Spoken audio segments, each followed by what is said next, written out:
কি কইতাম বন্ধুগণ, কামের জ্বালাই তো বাসি না, আর দৌড়াদৌড়ির জ্বালাই বাসি না। তো কামের ফাঁকে ফাঁকে রান্দার ফাঁকে ফাঁকে আপনাকে একটা দুর্দান্ত রেসিপি দেখামু, আপনার একটু লগে। এই তো দুপুরে রান্দা রান্তা পড়ছি, দুপুরে রান্দাই কিন্তু মাছ বাজদাছি, মাছ বাজানোর লগে লগে কিন্তু এদিকে চুলার মধ্যে দুধ জাল করতেছে। এখানে আছে 1 লিটার দুধ, আর 1 লিটার দুধ কিন্তু জাল করতে করতে করতে করতে আধা লিটার বানালাইছে, বুঝছেন। আর দুধ কিন্তু জাল করতে করতে দেখছেন দুধ একটু উতলে পড়েও গেছিল, সাইডে দিয়ে ফাতিলের চারিপাশে দেখছেন কেমন করে লাগিয়ে দিছে। কোনো ব্যাপার না, একটু মাঝে মাঝে পড়বো, এই কাম থেকে ওই কামও যায়, ওই কামেতে এই কামও যায়। কি কইতাম বন্ধুগণ, সারাদিনই তো ঘরের মধ্যে কাম করন লাগে, কাম ছাড়া কি মহিলা মানুষের কোনো উপায় আছে? তাই যাই একটু দুধ পড়ে গেছিল, এটা কোনো ব্যাপার না।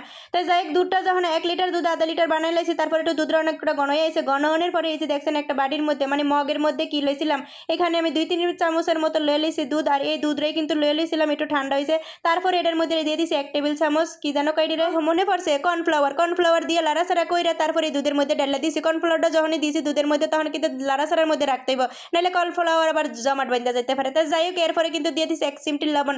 আপনারা দেখতেই পারছেন একটা চিমটি যেমন এই চিমটি পরিমাণ লবণ দিয়ে দিছি, দিয়ে আবারও লাড়াচাড়া করলাম। লাড়াচাড়া করতে করতে দেখলাম যে মোটামুটি আরও ঘন হয়ে আছে। এইবারে দিয়ে দিছি চিনিটা আমার স্বাদ মতন দিয়ে দিছি।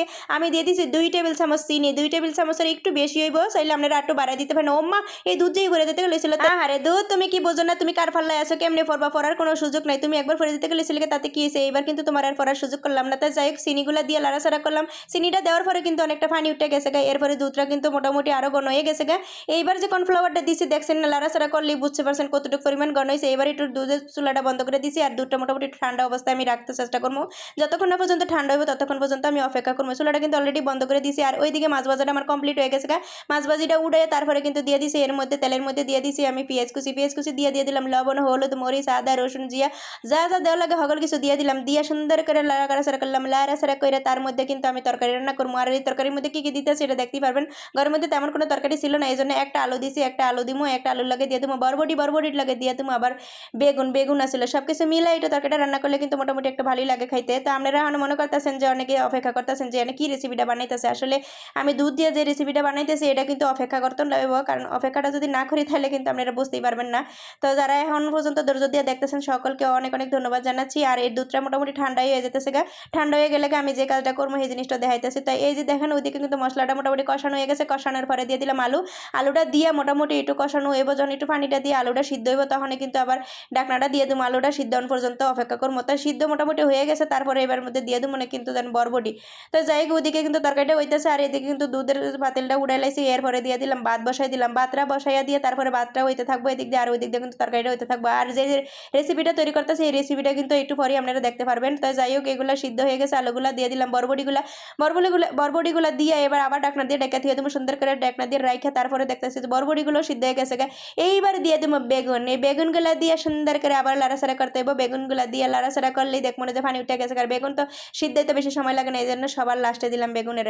তাই যাই হোক, এদিকে ভাতও মোটামুটি বলক হয়ে গেছে। এবার ভাতের চুলাটা ওইটা অলরেডি কমাই দিলাম। কমাই দেওয়ার পরে এদিকে ভাত হইতে থাকুক, আর ওইদিকে আমার তরকারিটা হইতে থাকুক। আর এইদিকে আমি যে জিনিসটার লেগে আপনাকে অপেক্ষা করাইতেছি সেই জিনিসটার কিন্তু আমরা জায়গা, সেই জিনিসটা হচ্ছে কি বন্ধুগান, সেই জিনিসটা হচ্ছে গিয়ে আমি আইসক্রিম বানাবো, বুঝছেন।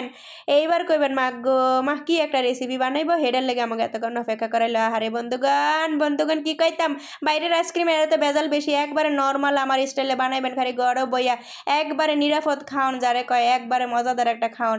তাই যাই হোক, ওইদিকে কিন্তু মোটামুটি আমি জলের পানিটা দিয়ে দিছি। জলের পানি আমি সদা কষানোর লেগে পানি দিছি। তো কষানোর পানিটা দেওয়ানোর পরে ঢাকনা দিয়ে রেখে দিয়েছিলাম। এরপরে মোটামুটি সবকিছু সিদ্ধ হয়ে গেছে, তরকারিটা মোটামুটি ঘন হয়ে আসে। তারপরে এবার দিয়ে দিলাম একবারে জলের পানিটা দিয়ে তারপরে কিন্তু বলকটা এলে দিয়ে দেবো মাছটি। আর এদিকে আমার তরকারি রান্না হয়ে যাবে, আর এদিকে কিন্তু আমার ভাত রান্নাটাও হয়ে যাবে। আর যে জিনিসটা লেগে অপেক্ষা করাইতেছে এবার শুরু করে দিই। সেই জিনিসটা তো বললাম আমি আইসক্রিম বানাবো। তাই আইসক্রিম বানানোর লেগে আমি যে জায়গায় রেখে দিছি এবার টেবিলের উপরে যাইয়া মোটামুটি মোল্ডের মধ্যে কেমনে করে আমি এই আইসক্রিমগুলো বর্তাছি এই জিনিসটা এখন দায়িত্বে থাকবো। তাই যাই হোক, এদিকে কিন্তু আমার মোটামুটি তরকারির মধ্যে মাছও দিয়ে দিলাম। আর এদিকে কিন্তু ভাতটাও প্রায় হয়ে যেতেছে। ভাতটা বেশি একটা সময়ও লাগবে না, হয়তো খুবই তাড়াতাড়ি যাবে। এমন ছোট্ট ফাতিলে ভাত বয়েছে, অনেকের হয়তো প্রশ্ন জায়গা যাবে আসলে ভাই কি করবো, হয় যে ফোলাভাইন মানুষ একটু খায়, আর আমি আর কদ্দুর খাই, আমার বুড়ায় তো দুপুরবেলা খাইতে হয় না। যাই হোক, এই জন্য ছোটো ফাতিলে রান্নাটা বসাইছি। আর এইদিকে কিন্তু এই যে আমার মোটামুটি দুধ যে জাল দিয়ে করে রাখছিলাম, এই জাল দেওয়া দুধটা কিন্তু অনেকটা ঠান্ডা হয়ে গেছে। আর দুধটা কিন্তু ঠান্ডা হওয়ার পরে একটু ঘন হয়ে গেছে। আর ঘনটা হয়েছে ওই যে কর্নফ্লাওয়ারটা দেওয়ার পরে যে ঘনটা ছিল, এখন ঠান্ডা হওয়ার পরে আরও মশলা ঘন হয়ে গেছে। একদম আইসক্রিমের জন্য পারফেক্ট হয়ে গেছে। এবার মোল্ড এখানে রেখে দিছি, এবার মোল্ডের মধ্যে যাই ভরতে হইব। তাই যাই হোক, এদিকে দেখেন লাস্ট প্রসেস, এই যে আমার মোটামুটি তরকারি রান্নাটা প্রায় শেষের দিকে। আর মোটামুটি তরকারিটার কালারটাও মাশাআল্লাহ সুন্দর হয়েছে, যেহেতু কাঁচামরিচই দিছি। তো আর এইদিকে আইসক্রিমে ভরতে পড়ছি। আইসক্রিমে মোল্ডের মধ্যে যে দেখেন ঠান্ডা হওয়ার পরে কত পরিমাণ ঘন হয়ে গেছে দেখছেন বন্ধুগণ। ঘরের মধ্যে আইসক্রিম বানায় খাওয়ান যায়, চিন্তা করছেন? 6টা আইসক্রিম বানাবো, 6টা আইসক্রিমের দাম কত চিন্তা করে দেখছেন নি? তো যাই হোক, এই ঘরের মধ্যে আইসক্রিমটা বানাই কইছিলাম চকবার বানাবো, চকলেট আনতে আনতে পোলাপানের সয় না, সবাই খাইয়া মেয়ে শেষ। তো যাই হোক, এবার আর চকলেট আইসক্রিম বানানোর সুযোগটা পাইলাম না, পরবর্তীতে আবার বানাইলে তখন আপনাকে দেখামো। তাই এমনি এমনি করে 6টা মোল্ডের মধ্যে কিন্তু বইরে দিলাম। 6টা আইসক্রিম অলরেডি হয়েও গেছে, 6টা আইসক্রিম অনের পরে দেখলাম যে একটু রয়ে গেছে। তো অবশিষ্ট যেটা রয়েছে এটা তার হালাই দিনে কিছু করি নেই। তো ওইটারে আবার কি করছে, ছোট্ট একটা মগের মতো ছিল, ওইটার ভিতরে ঢুকাইয়া ফ্রিজে রেখে দিছি। তো এই পর্যন্ত দেখতেছেন, তারপরে 8 থেকে 10 ঘন্টার মতো আমি ফ্রিজে রেখে দেবো। ফ্রিজে রাখানোর পরে এটা নামানোর পরে দেখবেন যে পুরা আইসক্রিম কারে কয় মাগুমা। এটার মধ্যে আবার যদি একটু নারকেল দিতে পারতাম তাহলে সেই লেভেলের হইতো, কিন্তু নারিকেল দিব কই থেকে বন্ধুগান? নারিকেল তো এখন ওষুধ খাইতে পাওয়া যায় না, আরে কই যাবো নারিকেল খাইতে? আবার এই নারিকেলের লেগে কে যায় এতক্ষণ, আবার কে বয়ে থাকে? যাই হোক, এই যে 8 থেকে 10 ঘন্টা পরে আইসক্রিম আমি বার করলাম।